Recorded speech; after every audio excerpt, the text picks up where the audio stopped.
सबैजनालाई स्वागत छ नेपाल अनलाइन स्कुलको युट्युब च्यानलमा। कक्षा 11 को सामाजिक अध्ययन तथा जीवनोपयोगी शिक्षा भन्ने जुन विषय छ त्यो विषयमा रहेको इकाइ 9 मा पर्ने बस्ती जनसङ्ख्या र विकास अन्तर्गतको पाठ 5 मा रहेको जनसङ्ख्या व्यवस्थापनको बारेमा आज हामीले यो भिडियोमा छलफल गर्न गइरहेको छौँ, चर्चा गर्न गइरहेका छौँ। र जनसङ्ख्या व्यवस्थापन भनेको के हो, कसरी जनसङ्ख्या व्यवस्थापन गर्न सकिन्छ, यदि जनसङ्ख्या व्यवस्थापन गरिएन भने कस्ता खालका असरहरू पर्छन् र जनसङ्ख्या व्यवस्थापनका चाहिँ कस्ता खालका उपायहरू रहेका छन्, प्रत्यक्ष उपाय अप्रत्यक्ष उपायहरू के हुन् हो त्यसको बारेमा चाहिँ आज हामीले यसमा विशेष रूपमा छलफल गर्नेछौँ, यो भिडियोमा छलफल गर्नेछौँ र यसलाई तपाईँहरूले अन्तिमसम्म हेर्नुहोला। र जनसङ्ख्या व्यवस्थापनलाई कुरा गर्दाखेरि जनसङ्ख्या व्यवस्थापन भनेको बारेमा बुझ्दाखेरि हामीले के बुझ्न सक्नुपर्छ भन्दाखेरि अब यो पाठमा चाहिँ विशेष गरेर मैले जनसङ्ख्या व्यवस्थापन कसरी गर्न सकिन्छ भन्ने कुरा चाहिँ सारको रूपमा लिएर आएको छु, सारांशको रूपमा लिएर आएको छु। मुख्य कुराहरू तपाईँहरूले के कुरा बुझ्नुपर्छ त जनसङ्ख्या व्यवस्थापनमा भन्दाखेरि कुनै पनि क्षेत्र वा देशमा उपलब्ध प्राकृतिक स्रोत अनुसारको जनसङ्ख्यालाई सही रूपले वितरण गर्ने जुन कार्य छ त्यसलाई हामी जनसङ्ख्या व्यवस्थापन भनेर भन्छौँ। त्यो कुरा तपाईँहरूले बुझ्नु पर्यो। सुरुमा कुनै क्षेत्र वा देशमा उपलब्ध जुन प्राकृतिक स्रोत साधनहरू छ त्यही अनुसार चाहिँ जनसङ्ख्यालाई सही रूपले वितरण गर्ने कार्यलाई जनसङ्ख्या व्यवस्थापन भनेर हामीले भन्छौँ। जनसङ्ख्या व्यवस्थापन भनेको कुनै पनि ठाउँ वा क्षेत्र, जस्तै कि मानिलिउँ हाम्रो देश नेपाल, त्यो चाहिँ एउटा ठाउँ अथवा क्षेत्र हो, देश हो है। र नेपालमा भएको जुन उपलब्ध स्रोत साधन छ त्यसलाई चाहिँ कसरी वितरण गर्नु पर्यो भन्दाखेरि त्यस्तो तरिकाले वितरण गर्नु पर्यो जसले गर्दाखेरि चाहिँ नेपालमा बस्ने सबै मान्छेलाई चाहिँ त्यो स्रोत साधनको पहुँच पुगोस् हो। यसरी चाहिँ सही रूपले जनसङ्ख्यालाई चाहिँ स्रोत साधन वितरण गर्ने जुन कार्य छ त्यसलाई हामी के भन्छौँ, जनसङ्ख्या व्यवस्थापन भनेर भन्छौँ है त। अब अर्को कुरा हामीले के कुरा बुझ्छौँ भने यो पाठमा जनसङ्ख्या जुन छ, जनसङ्ख्यालाई हामी जनशक्ति पनि भनेर भन्छौँ है। र जनसङ्ख्या चाहिँ समाज विकासको लागि एकदमै अपरिहार्य हुन्छ। कुनै पनि देश वा समाजको विकासको लागि जनसङ्ख्या अपरिहार्य हुन्छ। त्यस्तै अर्को के कुरा बुझ्नुपर्छ भने यो जनशक्ति वा जनसङ्ख्या बिना चाहिँ अथवा जनशक्ति वा जनसङ्ख्याको उपलब्ध बिना अर्थात् उनीहरू बिना चाहिँ उनीहरू नभएसम्म हामीले कुनै पनि किसिमको चाहिँ विकासलाई अगाडि बढाउन सक्दैनौँ। त्यसैले चाहिँ जनशक्ति बिना विकास असम्भव छ भनेर हामीले बुझ्नुपर्ने हुन्छ है त। त्यही भएर हरेक देशको लागि जनसङ्ख्या चाहिँ एक अपरिहार्य तत्त्व हो भनेर हामीले बुझ्नुपर्ने हुन्छ। तसर्थ हामीले हरेक देशमा चाहिँ यसको जनसङ्ख्याको चाहिँ सही व्यवस्थापन गर्नु आवश्यक छ। हरेक देशमा जनसङ्ख्याको सही व्यवस्थापन गर्न आवश्यक छ। अब व्यवस्थापनको कुरा गर्दाखेरि, जनसङ्ख्या व्यवस्थापनको कुरा गर्दाखेरि चाहिँ हामीले के कुरा बुझ्नु पर्यो भने हामीले यसको सही व्यवस्थापन गर्नु आवश्यक छ। यदि यो गरिएन भने देशमा विकराल स्थिति आउन सक्छ अथवा देशमा विकराल समस्याहरूले निम्त्याउन सक्छ। तसर्थ सामान्य अर्थमा हामीले के बुझ्छौँ भन्दाखेरि जनसङ्ख्या व्यवस्थापन भन्दाखेरि कुनै पनि देशमा रहेको जनसङ्ख्याको तुलनामा सो जनसङ्ख्यालाई उपभोग गर्न पुग्ने जुन स्रोत साधनको अनुपात छ हो त्यसलाई मिलायौँ भने हामीले त्यसलाई चाहिँ के भन्छौँ भन्दाखेरि जनसङ्ख्या व्यवस्थापन भनेर भन्छौँ। कुनै पनि देशमा रहेको जुन जनसङ्ख्या छ हो त्यसलाई हेरेर चाहिँ त्यो जनसङ्ख्यालाई उपभोग गर्न मिल्ने खालको स्रोत साधनको अनुपात जुन हामीले मिलाउँछौँ त्यसलाई चाहिँ जनसङ्ख्या व्यवस्थापन भनिने रहेछ है त। र अर्को कुरा हामीले के कुरा बुझ्नुपर्छ भने जनसङ्ख्या जुन छ त्यो चाहिँ सधैँ परिवर्तनशील छ। जनसङ्ख्या जुनै ठाउँको होस् त्यो सधैँ परिवर्तनशील नै हुन्छ। जन्म, मृत्यु र बसाइसराईको यसमा प्रभाव रहेको हुन्छ। जनसङ्ख्यामा जन्म, मृत्यु र बसाइसराई जस्ता जनसाङ्ख्यिक तत्त्वहरूको प्रभावले गर्दाखेरि चाहिँ यो सधैँ परिवर्तनशील हुन्छ भनेर हामीले भन्न सक्छौँ है त। ल, जन्म, मृत्यु र बसाइसराईले गर्दाखेरि यो सधैँ परिवर्तनशील हुन्छ भनेर हामीले बुझ्नुपर्ने हुन्छ। र अर्को कुरा हामीले के कुरा बुझ्नुपर्छ भने हामीले विशेष गरेर हरेक राष्ट्रले आवश्यक स्रोत साधनको आपूर्ति र योजना गर्दा जनसङ्ख्याको स्थितिलाई ध्यान दिएर गर्नुपर्ने हुन्छ। त्यस्तै उपलब्ध स्रोत साधनले धान्न नसक्ने गरी जनसङ्ख्या वृद्धि भएको छ भने त्यसलाई हामीले समयमा नै रोक्नुपर्छ। जनसङ्ख्या जुन वृद्धि भएको छ त्यसलाई समयमै हामीले रोक्नुपर्छ र समयमै रोकेर त्यसलाई चाहिँ सही व्यवस्थापन गर्न सकिन्छ, सही तरिकाले व्यवस्थापन गर्न सकिन्छ है त। र अब जनसङ्ख्या व्यवस्थापनको लागि, जनसङ्ख्या वृद्धिको रोगको लागि चाहिँ केही पहलहरू, केही कार्यक्रमहरू भएको छ। जस्तै कि विभिन्न देशहरूले चाहिँ जनसङ्ख्या व्यवस्थापन गर्नको लागि जन्म विरुद्धको नीति र विशेष जन्म पक्षको नीति, यस्तो खालको नीतिहरू लिएका छन्। त्यसको बारेमा नि हामीले बुझ्नुपर्ने हुन्छ। जस्तै कि यदि कुनै देशको जनसङ्ख्या बढी भयो भने त्यति बेला चाहिँ हामीले के नीति लिन्छौँ भन्दाखेरि जन्म विरुद्धको नीति लिनुपर्ने हुन्छ, जसलाई हामी अङ्ग्रेजीमा एन्टी नेटलिस्ट पपुलेसन पोलिसी भनेर भन्छौँ। र यसको सुरुवात चाहिँ सर्वप्रथम चीनमा भएको थियो। चीनमा एकदमै ज्यादा जनसङ्ख्या भएर त्यो जनसङ्ख्यालाई चाहिँ नियन्त्रण गर्नको लागि एउटा मात्र सन्तान पाउने भनेर चाहिँ जन्म विरुद्धको नीति चाहिँ अवलम्बन गरिएको थियो। तर त्यो अहिले चाहिँ चेन्ज भएर 2टासम्म सन्तान जन्माउन पाउने त्यो नीतिमा पुगेको छ है त। जन्म विरुद्धको नीतिमा सर्वप्रथम चीनमा चाहिँ यो सुरुवात भएको थियो। त्यसमा एउटा सन्तान जन्माउने भन्ने नीति थियो भने अहिले त्यो चेन्ज भएर 2टा सन्तानसम्म जन्माउनु पाउने भनेर छ। त्यस्तै अब यदि जनसङ्ख्या कम भएको देशमा त्यहाँ चाहिँ हामीले जनसङ्ख्याको व्यवस्थापन गर्नु पर्यो, त्यहाँ चाहिँ अब बढाउनु पऱ्यो भने कस्तो खालको नीति लिन्छौँ भन्दा जन्म पक्षको नीति लिन्छौँ, जसलाई हामी प्रो नेटलिस्ट पपुलेसन पोलिसी भनेर चाहिँ भन्छौँ। प्रो नेटलिस्ट पपुलेसन पोलिसी भनेर भन्छौँ। र यसलाई चाहिँ सिङ्गापुर, रुस जस्ता देशले, जहाँ चाहिँ जनसङ्ख्या घटिरहेको छ, हो त्यो घटिरहेको जनसङ्ख्या अथवा जनसङ्ख्या कम भएको देशले चाहिँ जनसङ्ख्या बढाउनको लागि चाहिँ यो नीतिहरू अपनाइरहेको छ भनेर हामीले बुझ्छौँ है त। ल यति कुरा तपाईँहरूले यसमा बुझ्नुपर्ने हुन्छ। अब जनसङ्ख्या व्यवस्थापनका उपायहरूमा हामी जान्छौँ। कसरी चाहिँ जनसङ्ख्याको व्यवस्थापन गर्न सकिन्छ भन्ने बारेमा चर्चा गर्छौँ। र जनसङ्ख्या व्यवस्थापनका उपायहरूमा हामीसँग 2वटा उपाय छन्। पहिलो उपाय छ प्रत्यक्ष उपाय र दोस्रो छ अप्रत्यक्ष उपाय। ल यो 2टा उपायको बारेमा हामीले विस्तृत रूपमा अझै चर्चा गर्नेछौँ है त। र अब सुरुमा जनसङ्ख्या व्यवस्थापनको प्रत्यक्ष उपायको बारेमा चर्चा गरौँ। जनसङ्ख्या व्यवस्थापनको प्रत्यक्ष उपायको बारेमा चर्चा गरौँ। ल जनसङ्ख्या व्यवस्थापनको प्रत्यक्ष उपाय भनेको त्यस्तो खालको चाहिँ उपाय हो जहाँ चाहिँ प्रत्यक्ष कुराहरू गरिन्छ, अर्थात् प्रत्यक्ष चाहिँ रूपमा प्रभाव पार्नको लागि अवलम्बन गर्ने जुन उपाय छ जनसङ्ख्याको नियन्त्रणको लागि, जनसङ्ख्या वृद्धिको नियन्त्रणको लागि चाहिँ प्रत्यक्ष रूपमा प्रभाव पार्न अवलम्बन गर्ने जुन उपायहरू छ त्यसलाई हामी जनसङ्ख्या व्यवस्थापनको प्रत्यक्ष उपायहरू भनेर भन्छौँ। अब त्यसमा के पर्छन् भन्दाखेरि त्यसमा पहिलो भनेको के पर्छ भन्दा परिवार नियोजनका साधनहरूको प्रयोग। ल अब जनसङ्ख्या नियन्त्रणको लागि विभिन्न चाहिँ प्राकृतिक, कृत्रिम, स्थायी र अस्थायी गर्भनिरोधका साधनहरूको प्रयोग गर्न सकिन्छ। यसको प्रयोगबाट जन्मान्तरलाई बढाउने र पूर्ण रूपमा जन्मलाई नियन्त्रण गरी जनसङ्ख्या व्यवस्थापन गर्न सकिन्छ। यसको लागि गर्भनिरोधका साधनहरूको पहुँच र चेतनाको स्तरलाई पनि वृद्धि गर्नुपर्छ भनेर हामीले बुझ्नु पर्यो है त। ल यति कुरा तपाईँहरूले यसमा बुझ्न सक्नुहुन्छ। अब जनसङ्ख्या व्यवस्थापनको अर्को प्रत्यक्ष उपाय भनेको कानुनी प्रावधानहरूको व्यवस्था गर्ने। अब यसमा हामीले के गर्न सकिन्छ भने जनसङ्ख्या वृद्धि दर अत्याधिक भएको अवस्थामा जनसङ्ख्या नियन्त्रणको लागि चाहिँ उत्प्रेरित गर्नको लागि कानुनी प्रावधानहरूको व्यवस्था गरी प्रत्यक्ष रूपमा चाहिँ जनसङ्ख्या नियन्त्रण गर्न सकिन्छ। जस्तै कि नेपालमा 2 सन्तान जन्माउने आमाका लागि मात्र चाहिँ बिदा लगायतका अन्य सुविधाहरू पाउने त्यस्तो खालको व्यवस्था गरिएको छ। र अर्को भनेको चीनले सन् 1979मा लागू गरेको 1 सन्तान नीति हो। त्यस्तो खालको नीति चाहिँ अपनाउनु पर्यो। यदि चाहिँ एकदमै ज्यादा जनसङ्ख्या वृद्धि भइरहेछ भने त्यसलाई व्यवस्थापन गर्न हामीले यस्तो खालको नीति ल्याउनु पर्यो, जहाँ चाहिँ एउटा मात्र सन्तान जन्माउनु पाउने अथवा 2टा मात्र सन्तान जन्माउनु पाउने हो। यस्तो खालको नीति ल्याउनु पर्यो है त।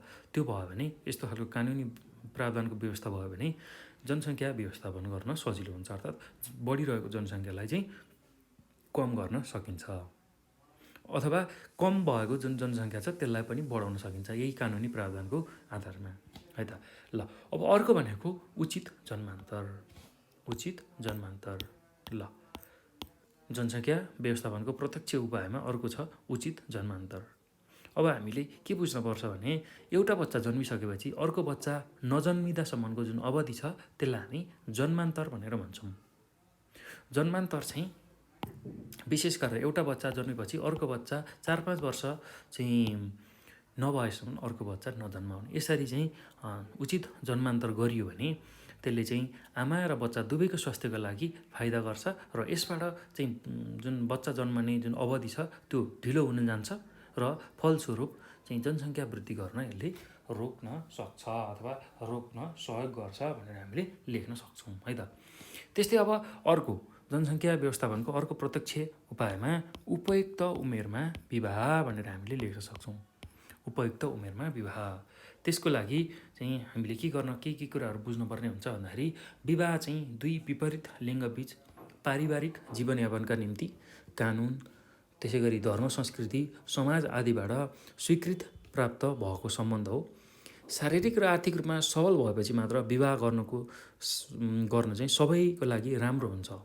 महिलाको लागि चाहिँ विशेष गरेर बिहे गर्ने उमेर भनेको 20 वर्ष पछाडि मात्रै हो र 20 देखि 30 वर्षसम्ममा उसले सन्तान पाउँदा चाहिँ उसको स्वास्थ्यमा कुनै पनि फरक पर्दैन है त। यो कुरा हामीले बुझ्नुपर्छ।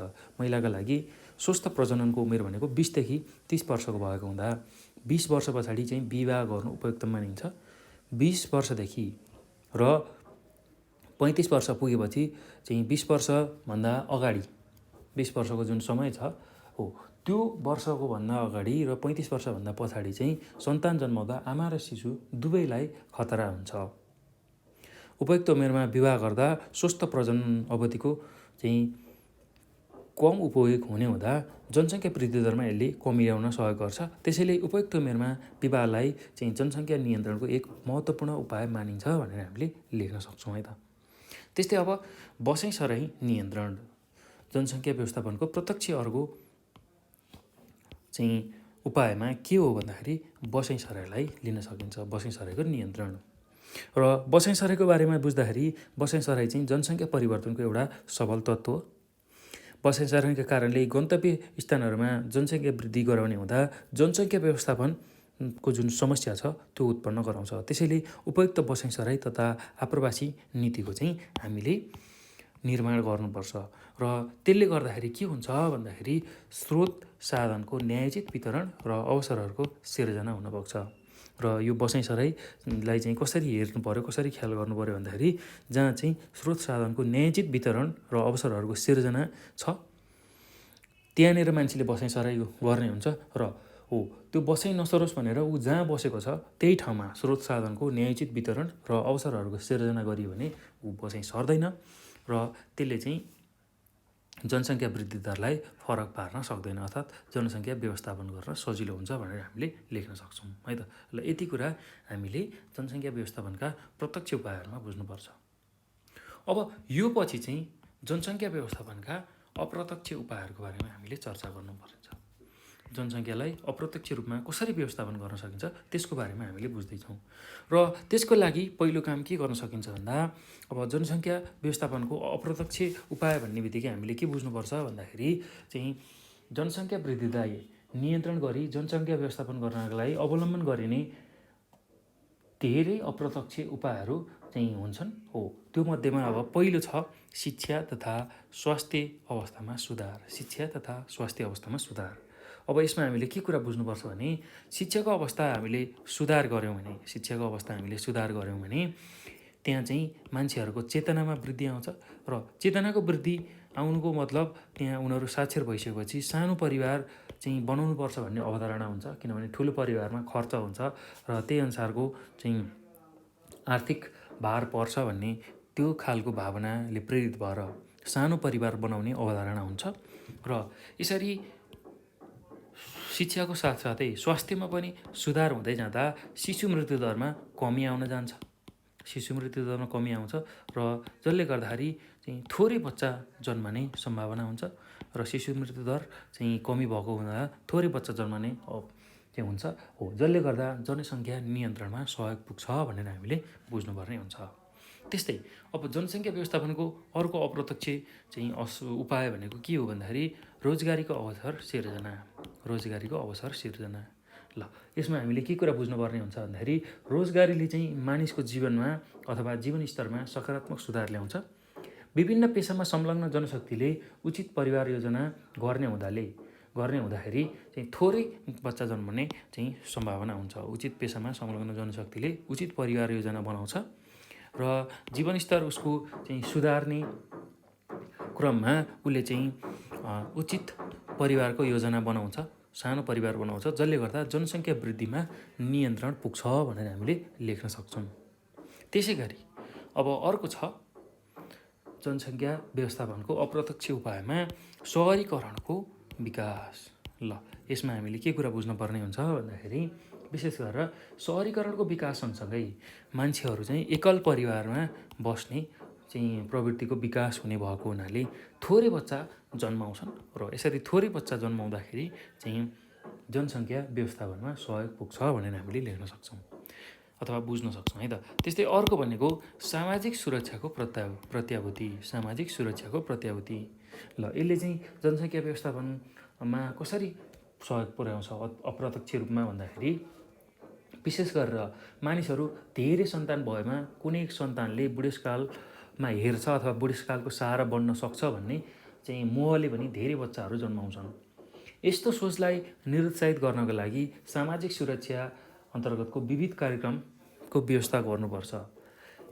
यसले बुढेसकालको चाहिँ स्याहार, उपचार र अन्य सुविधाको सम्बन्धमा चिन्ता नहुने हुँदाखेरि मानिसहरूले थोरै मात्र सन्तान जन्माउँछन् भनेर हामीले बुझ्नुपर्ने हुन्छ। बुढेसकालको स्याहार, उपचार र अन्य सुविधाको सम्बन्धमा चिन्ता नहुने हुँदाखेरि थोरै बच्चाहरू मान्छेले जन्माउँछन्, जसले गर्दाखेरि चाहिँ जनसङ्ख्या नियन्त्रणमा सहयोग पुग्छ भनेर हामीले बुझ्नुपर्ने हुन्छ है त। त्यस्तै अब अर्को जनसङ्ख्या व्यवस्थापनको अप्रत्यक्ष उपायमा महिला सशक्तिकरणमा जोड। ल अब यसमा चाहिँ हामीले के कुरा बुझ्नुपर्छ भने सन्तान उत्पादनमा पुरुष र महिला दुवैको भूमिका हुने भए तापनि महिलाको भूमिका महत्त्वपूर्ण मानिन्छ। तर शैक्षिक तथा राजनैतिक अवसर र स्वास्थ्य सेवा उपयोगमा नेपाली महिलाहरू पछाडि छन्। महिलालाई सिप वृद्धिका लागि तालिम प्रदान गर्ने, त्यसै गरी समान शिक्षा प्रदान गर्ने, चेतना जागृति गराउने, रोजगारीका अवसरहरू प्रदान गराउने, सामाजिक राजनैतिक प्रतिनिधित्व र अवसर वृद्धि गर्ने जस्ता कार्य गरियो भने महिलाहरू चाहिँ सशक्त हुन्छन् अथवा महिला सशक्तिकरण चाहिँ हुन जान्छ, जसले गर्दा जनसङ्ख्या व्यवस्थापनमा सहयोग पुग्छ भनेर हामीले लेख्न सक्छौँ।